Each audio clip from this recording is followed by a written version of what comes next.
Hello students, welcome back to account classes. आज की इस वीडियो में हम एक बहुत ही इम्पॉर्टेंट चैप्टर डिस्कस करने जा रहे हैं। Chapter 7, death of A partner. At the time of death of A partner क्या क्या एडजस्टमेंट किए जाते हैं, आज हम इस वीडियो में बताएंगे। आप हमारी इस वीडियो को अंत तक ज़रूर देखें, लाइक करें, शेयर करें और अगर आप नए हैं तो सब्सक्राइब ज़रूर करें ताकि हमारे लेटेस्ट अपडेट आप तक पहुंचते रहें। तो सबसे पहला क्या एडजस्टमेंट होता है? Change in profit sharing ratio.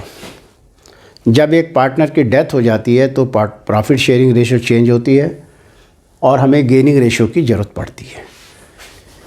ये सेम टॉपिक रिटायरमेंट के टाइप में भी हमने आपको कराया है और इसके बारे में हमने वीडियो भी आपको पिछले चैप्टर में दी है।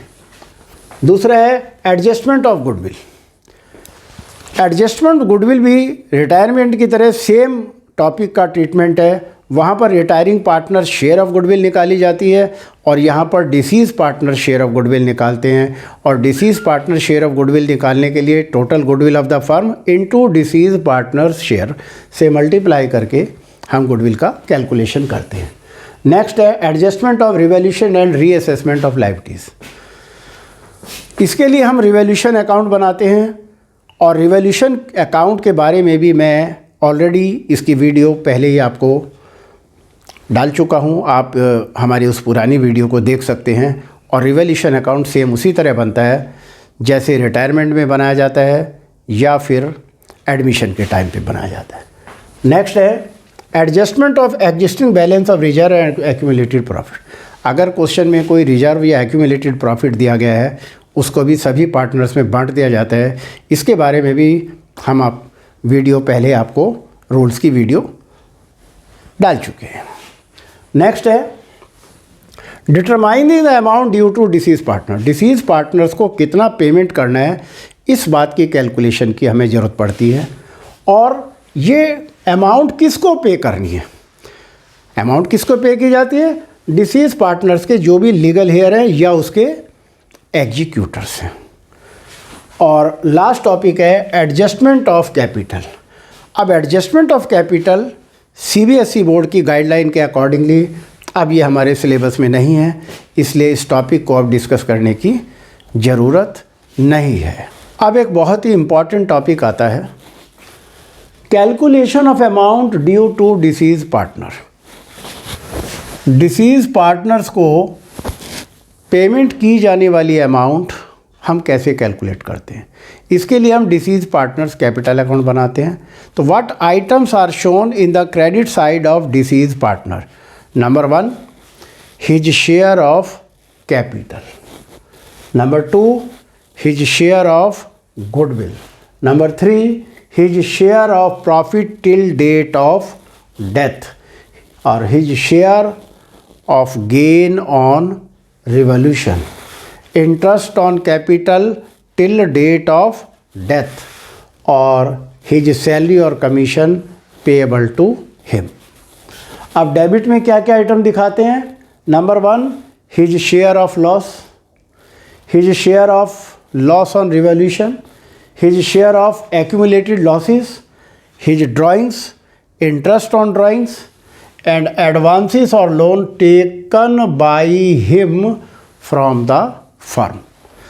तो इन सब बातों को ध्यान में रख करके हम डिसीज पार्टनर्स कैपिटल अकाउंट बनाते हैं। डिसीज पार्टनर्स कैपिटल अकाउंट कैसे बनाया जाता है?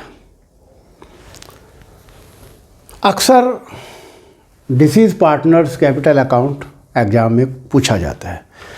तो हमने जैसा कि बताया कि डिसीज पार्टनर्स के कैपिटल अकाउंट में क्रेडिट में क्या क्या आइटम्स आती हैं। सबसे पहले उसका कैपिटल बैलेंस। अगर क्वेश्चन में करंट अकाउंट का क्रेडिट बैलेंस है वो भी क्रेडिट साइड में आएगा। लोन बाय पार्टनर, अगर फर्म को कोई लोन दिया हुआ है। पीएल सस्पेंस यानी कि profit till date of death. और बाय रिवैल्यूएशन अकाउंट ब्रैकेट में प्रॉफिट, रिवैल्यूएशन का प्रॉफिट। General reserve, workman compensation reserve, ये सब एक्यूमुलेटेड प्रॉफिट में आ जाते हैं, उसके पार्ट हैं। और पीएल सस्पेंस यानी कि interest on capital till date of death, salary और कमीशन। और पार्टनर्स कैपिटल अकाउंट यानी कि एडजस्टमेंट ऑफ गुडविल, ये क्रेडिट साइड में आइटम्स आती हैं। अब डेबिट में क्या क्या आता है? करंट अकाउंट का debit balance, loan to partner, revaluation account का लॉस, पीएल सस्पेंस अकाउंट यानी कि loss till date of death, drawings, interest on drawings, goodwill. अगर क्वेश्चन में एग्जिस्टिंग गुडविल दी हुई है तो उसको हम डेबिट साइड में दिखा करके राइट ऑफ करते हैं। और जो बैलेंसिंग फिगर होती है, क्रेडिट साइड का टोटल ज़्यादा है, डेबिट का कम है, तो बैलेंसिंग फिगर जो है वो डिसीज पार्टनर्स के एग्जीक्यूटर अकाउंट में ट्रांसफ़र कर देते हैं और बाद में उसके एग्जीक्यूटर अकाउंट को पेमेंट कर देते हैं। डिसीज पार्टनर्स कैपिटल अकाउंट का फॉर्मेट बनाने के बाद एक बहुत इम्पॉर्टेंट टॉपिक के ऊपर हम बात कर रहे हैं और वो है calculation of deceased partner share of profit. तो सबसे पहला पॉइंट है when there is no change in the profit sharing ratio. अगर किसी प्रॉफिट शेयरिंग रेशो में चेंज नहीं है तो क्या जर्नल एंट्री होगी? PL suspense account debit to deceased partners capital account, his share of profit transfer to capital account. If there is change in the profit sharing ratio of remaining partner, तब क्या entry होगी? Remaining और gaining partners capital account debit to deceased partners capital account being profit adjusted. अब deceased partners के हिस्से का profit कैसे calculate करते हैं? इसके दो मेथड हैं, नंबर 1 ऑन टाइम बेसिस और नंबर 2 ऑन टर्नओवर और सेल्स बेसिस। ये दोनों बड़े इंपॉर्टेंट पॉइंट है। तो जब टाइम बेसिस पर निकालते हैं तो सबसे पहले हम देखते हैं कि उस पार्टनर की डेथ किस महीने में हुई है। जिस महीने में डेथ हुई है 1 अप्रैल से लेकर के उतने महीने तक का मंथ निकाल लेते हैं और लास्ट ईयर का जो भी प्रॉफिट होता है into disease partner share into month upon 10। जितने महीने जीवित रहा, 3 महीने जीवित रहा 3/12, 4 महीने जीवित रहा 4/12 करके हम उसके हिस्से का प्रॉफिट निकाल लेते हैं। ऑन टर्नओवर बेसिस, कभी कभी क्वेश्चन में ऐसा होता है कि डेथ ऐसे टाइम पर होती है कि उस वक्त प्रॉफिट निकालना पॉसिबल नहीं होता है, पर क्वेश्चन में दिया होता है कि पिछले साल का प्रॉफिट कितना था और सेल कितनी थी और जिस दिन उसकी डेथ हुई है उस दिन तक की सेल कितनी है। तो हम उसके लिए ये फार्मूला लगा लेते हैं कि last years profit upon last year sale into sale till date of death और into his share of profit. Deceased partner का जो भी शेयर है उसे मल्टीप्लाई करके हम प्रॉफिट निकाल लेते हैं और फिर ये दोनों एंट्री में से एक एंट्री कर देते हैं। तो इस तरीके से डिसीज पार्टनर्स के शेयर ऑफ प्रॉफिट किस तरीके से कैलकुलेट करते हैं ये भी हमने आपको पॉइंट डिस्कस किया।